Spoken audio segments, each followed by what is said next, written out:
I got a phone call from my father that he found something, but he didn't know what it was. My parents live in the middle of the woods. There are all sorts of little wild creatures everywhere. I had no idea what I was going to be finding. I'm thinking, are you a baby possum? Are you a chipmunk or a squirrel?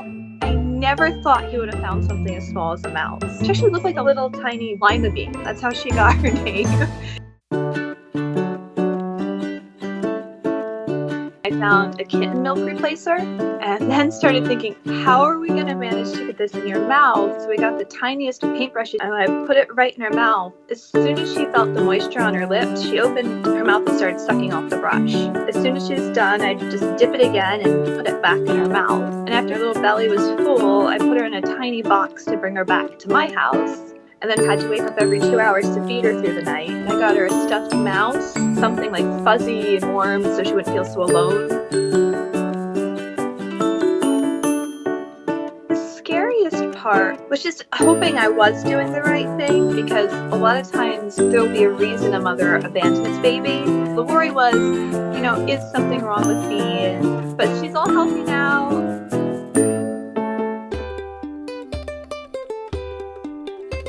When she was little, they were pressed flat to her body. She couldn't hear at all because the ear canals were actually closed when her ears were smushed flat to her body and her eyes were closed.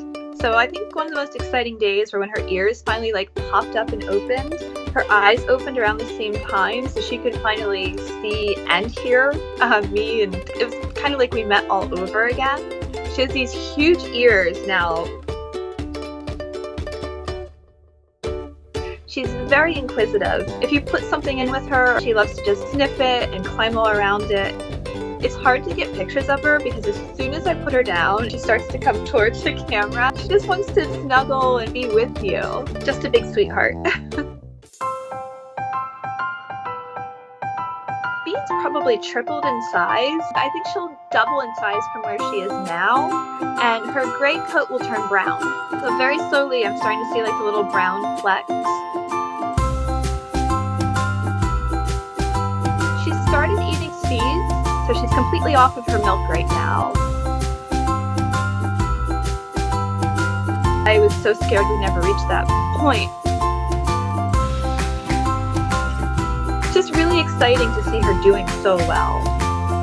All living creatures are deserving of our kindness and love and respect, including the tiniest mouse. We'd have a much happier world if we were all just nicer to each other.